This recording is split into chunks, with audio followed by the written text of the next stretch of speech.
नमस्कार दोस्तों, nursing wifi के इस ऑनलाइन प्लेटफॉर्म पर आप सभी का स्वागत है। देखते हैं कुछ क्वेश्चंस जो कि एमएसएन से रिलेटेड हैं, जो हम इस वीडियो में डिस्कस करने वाले हैं, जो इम्पोर्टेंट होने वाले हैं आपके नॉर्थ सेट 2023 में। और जितने भी सेंट्रल गवर्नमेंट के एग्ज़ाम होंगे नर्सिंग ऑफिसर के, उनमें बहुत इम्पोर्टेंट होने वाले हैं। ठीक है, तो सबसे इम्पोर्टेंट जो पहला क्वेश्चन है वो इतना इम्पोर्टेंट है कि इसमें से बार बार आपके पास क्वेश्चन आए हैं और आएंगे। तो सबसे पहले हम क्वेश्चन को पढ़ते हैं। The adolescent reproductive health service include all of the following except. Keyword मैंने बताया आपको, एक्सेप्ट हो गया, एक्सक्लूड हो गया, ठीक है, एक्सक्लूड हो गया, एक्सेप्ट हो गया, अपार्ट फ्रॉम हो गया। ठीक है, ये तीनों एक वर्ड हैं। इन सब का मतलब होता है आपको नेगेटिव ऑप्शन उसमें से चूज करना है। दूसरी चीज़ अगर मैं बोलूँ तो और भी कीवर्ड हैं, जैसे मोस्ट कॉमन, लीस्ट कॉमन। ठीक है, मोस्ट कॉमन का मतलब जो सबसे ज़्यादा होता है, और जो सबसे कम होता है उसको लीस्ट कॉमन बोलते हैं। ये दो वर्ड और कीवर्ड हैं। और अगर क्वेश्चन में बीच में नॉट आ जाता है तो वो पूरे क्वेश्चन का मतलब निकाल देता है। ठीक है, तो अब हम क्वेश्चन की तरफ हमने पढ़ लिया है, ऑप्शन पढ़ते हैं।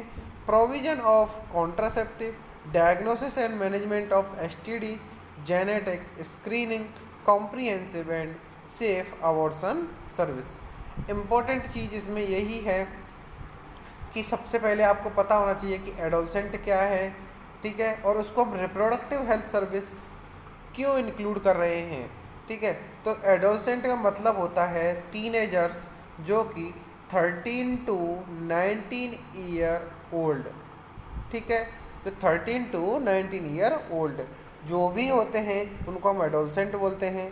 ठीक है, हालांकि जो 18 के बाद हम एडल्ट बोलना स्टार्ट कर देते हैं, तो जितने भी 18 से पहले पहले के होते हैं उनको हम क्या बोलते हैं, एडोलसेंट बोलते हैं। अब एडोलसेंट में इसलिए बता रहा हूँ क्योंकि एडोलसेंट का एक बार क्वेश्चन आया था और उन्होंने पूछा था कि एडोलसेंट का मोस्ट कॉमन कॉज डेथ का क्या होता है।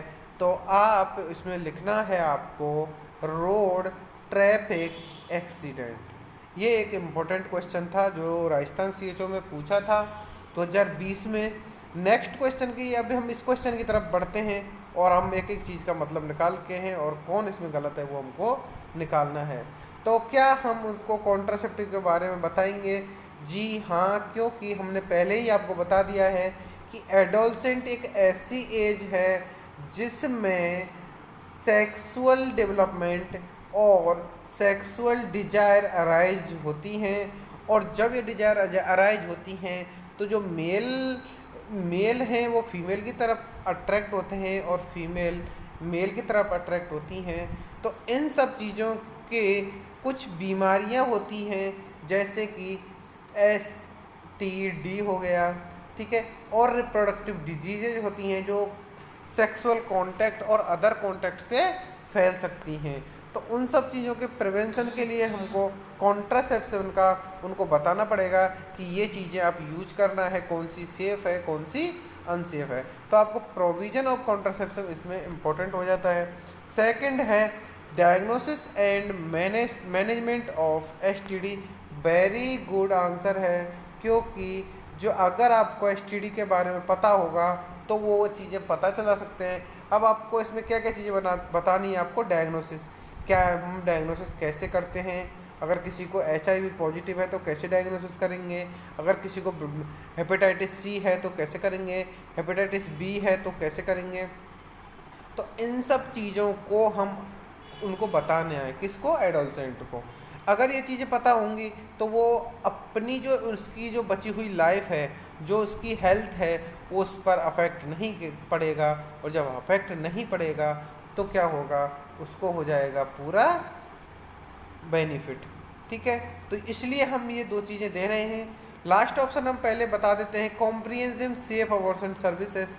क्योंकि कई बार जो युवा होते हैं, जो एडोलसेंट होते हैं, वो क्या करते हैं, कुछ ऐसे अबॉर्शन के या मिसकैरेज के कुछ ऐसे जो तरीके हैं वो यूज कर लेते हैं जिसमें उनको खुद को हार्म हो जाता है, नुकसान हो जाता है, एक्सेसिव ब्लीडिंग हो जाती है और यहाँ तक कि डेथ भी हो जाती है।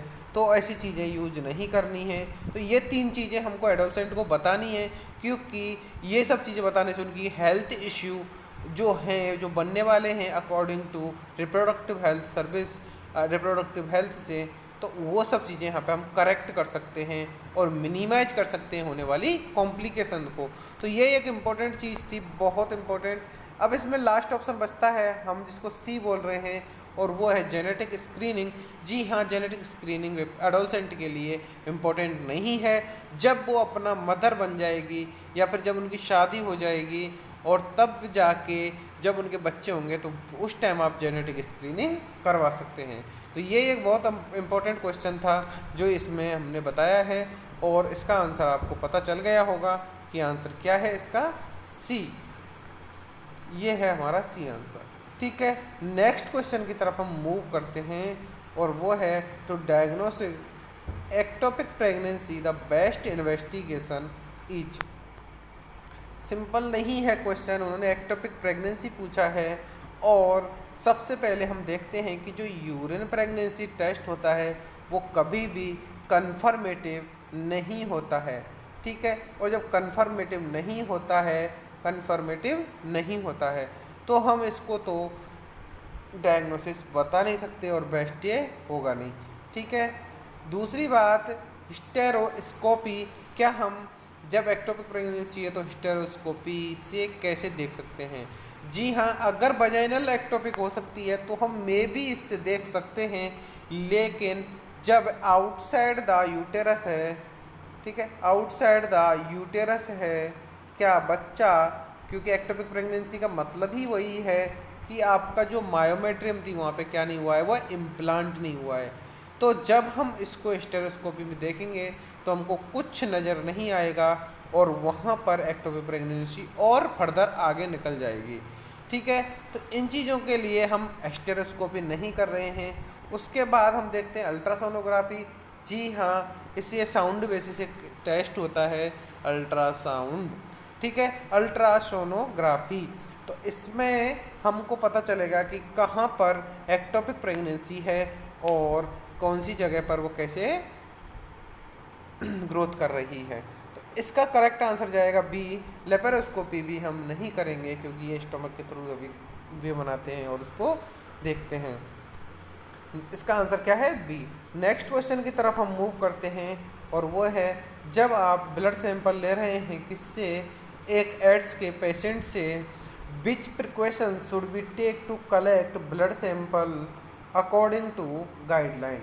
और गाइडलाइन हमेशा यूज होती हैं और वो हैं WHO की गाइडलाइन, वर्ल्ड हेल्थ ऑर्गेनाइजेशन।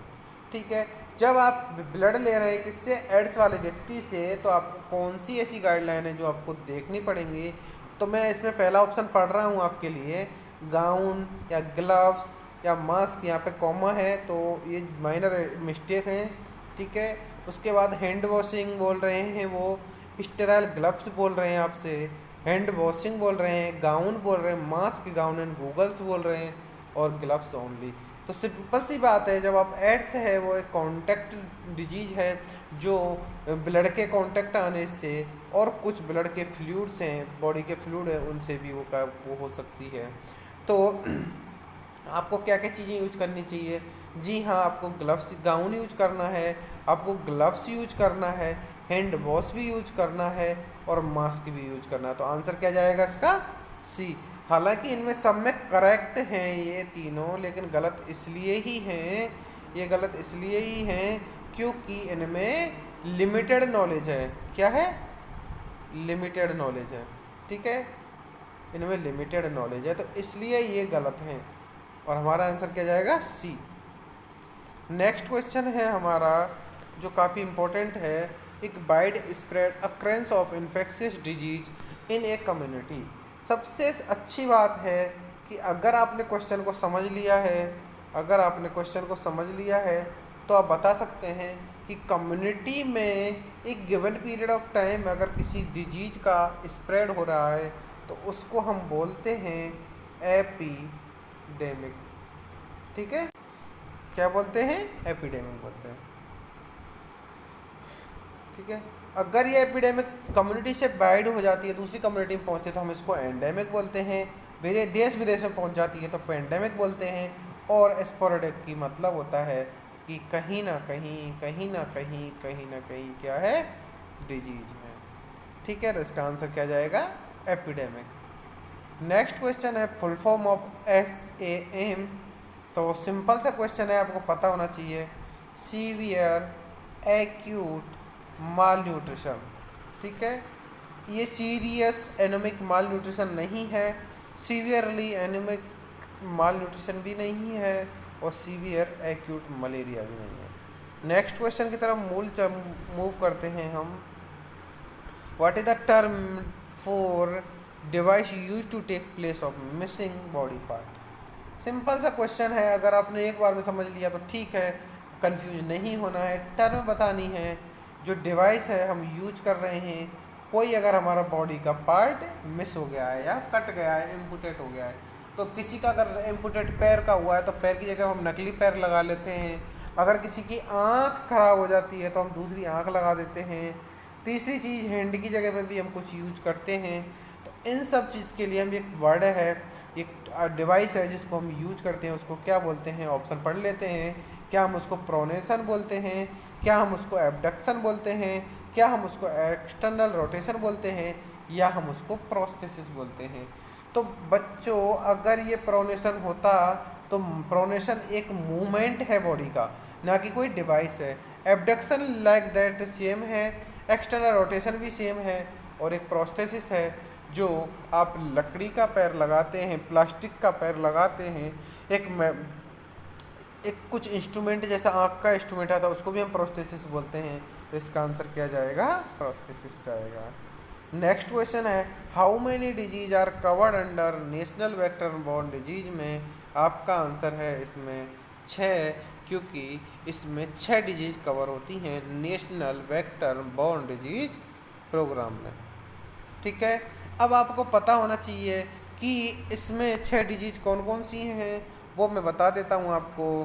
पहली है मलेरिया, दूसरी है डेंगू, तीसरी है फिलेरियोसिस, जो कि कौन सा, लिम्फेटिक। कालाजार आपको पता होना चाहिए। और अगर आप जापानीज इंसेफेलाइटिस और चिकनगुनिया, ये सब इंडिया में होती हैं, इसलिए इसका आंसर है 6 वेक्टर बॉर्न डिजीज। आंसर था इसका C। नेक्स्ट क्वेश्चन की तरफ मूव करते हैं, और क्वेश्चन है आपके सामने कि पेप स्मीयर से रिलेटेड है। जो आप स्क्रीनिंग करते हैं वो कौन से कैंसर के लिए करते हैं, तो आपको पढ़ लेना है। इसमें सर्वाइकल कैंसर फर्स्ट ऑप्शन में दे रखा है, ओवेरियन भी दे रखा है सेकंड में, थर्ड में दे रखा है इन्होंने लीवर, और फोर्थ में दे रखा है ब्रेस्ट कैंसर। तो जो पेप स्मीयर होता है, ये हम इसमें नहीं करते हैं, इसमें नहीं करते हैं, और इसमें भी नहीं करते हैं। तो किस में करते हैं हम, ए में करते हैं। ए में क्या है, सर्वाइकल कैंसर। तो सर्वाइकल पेप स्मीयर ये टेस्ट होता है। Which of the following is the flight और फाइट हार्मोन। ठीक है, इसमें स्पेस लग गया है, ये फ्लाइट है, FLIGHT। इसको आप जोड़ लेना कि जो फ्लाइट और फाइट का जो हार्मोन होता है वो कौन सा होता है। सबको पता है, प्रोजेस्टेरोन नहीं होता है, ठीक है, ग्लूकागोन भी नहीं होता है, और एल्डोस्टेरोन भी नहीं होता है। हालांकि जब फाइट और फ्लाइट होती है तो ग्लूकागोन की ज़रूरत पड़ती है, लेकिन वो हार्मोन रेस्पॉन्सिबल नहीं है किसके लिए, फ्लाइट और फाइट के लिए। मतलब या तो आप लड़ो या फिर भागो। तो this is the hormone that is responsible for flight और फाइट, फ्लाइट और फाइट व्हेन द पेशेंट या फिर when the body is against the situation. तो इसका आंसर क्या जाएगा इसमें, adrenaline. If your BMI is less than 18.5, 18.5, it fall with in the range overweight, healthy weight, overweight, sorry underweight, healthy weight, overweight और obesity. जो normal ये BMI होती है, जो नॉर्मल BMI होती है वो कितनी होती है, वो होती है 18.5 से लेकर 24.9। ठीक है, तो जो इसकी रेंज में है उसको हम नॉर्मल बोलते हैं। तो इसमें वेट वाली तो कोई बात ही नहीं, तो ये तीनों जो हैं इसमें हेल्दी वेट इसमें नहीं आएगा, ओवरवेट भी नहीं आएगा और ओबेसिटी नहीं आएगा। आपका ऑप्शन बचता है एक, नाम है उसका अंडर वेट। तो ये कुछ क्वेश्चंस थे जो हम यहाँ पे डिस्कस करे हैं, इम्पोर्टेंट हैं, आपके हर एक पेपर में देखने को मिल सकते हैं। आप ऐसे ही हमारी वीडियो पर बने रहें, चैनल को लाइक करें, शेयर करें, सब्सक्राइब करें। Thank you.